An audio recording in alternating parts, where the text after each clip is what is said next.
Noun বা বিশেষ্য। Noun বা বিশেষ্য যে ওয়ার্ড দ্বারা কোনো ব্যক্তি, সময়, প্রাণী, স্থান, বস্তু, চিন্তা, ধারণা বা গুণের নাম বোঝায় তাকে নাউন বলে। যেমন ধরুন, ইয়ামিন একজন ব্যক্তির নাম। টাইগার যা পৃথিবীর সমস্ত বাঘের সাধারণ নাম। বুক পৃথিবীর সমস্ত বইয়ের সাধারণ নাম। ঢাকা একটি স্থানের নাম। অনেস্টি মানে সততা যা গুণ বা ধারণার নাম। মর্নিং কোনো সময়ের নাম। নাউন চেনার উপায়: কোনো ওয়ার্ডের শেষে DOM AGE, hood, ship ALITY, ness, ment, ence, or, ent, tion NSER থাকলে সাধারণত নাউন হয়।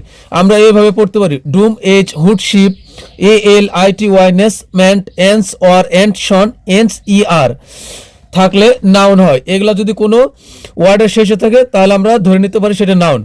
যেমন ডোম কোনো ওয়ার্ডের শেষে যুক্ত নাউন। ফ্রিডম মানে স্বাধীনতা। কিংডম মানে রাজ্য। এজ যুক্ত নাউন। কারেজ মানে সাহস। কোনো ওয়ার্ডের শেষে হুড যোগে নাউন। চাইল্ডহুড মানে শৈশব, হুড যোগে নাউন। ব্রাদারহুড মানে ভ্রাতৃত্ব। কোনো ওয়ার্ডের শেষে শিপ যোগ করে আমরা নাউন করতে পারি, যেমন ফ্রেন্ডশিপ মানে বন্ধুত্ব। লিডারশিপ মানে নেতৃত্ব। কোনো ওয়ার্ডের শেষে AL থাকলে সেটা নাউন। রিফিউজাল মানে অস্বীকার। অ্যারাইভাল মানে আগমন। কোনো ওয়ার্ডের শেষে ITY থাকলে আমরা ধরে নিতে পারি সেটা নাউন, যেমন অ্যাবিলিটি সক্ষমতা। পিউরিটি বিশুদ্ধতা। কোনো ওয়ার্ডের শেষে নেস থাকলে সেটা নাউন হয়, যেমন কাইন্ডনেস মানে দয়াশীলতা। ডার্কনেস মানে অন্ধকার। ওয়ার্ডের শেষে মেন্ট থাকলে সেটা নাউন হয়, যেমন এনজয়মেন্ট মানে আনন্দ। মুভমেন্ট চলন বা গতি। কোনো ওয়ার্ডের শেষে ANCE থাকলে সেটা নাউন হয়, যেমন পারফরমেন্স মানে পরিবেশনা। ইম্পর্টেন্স মানে গুরুত্ব।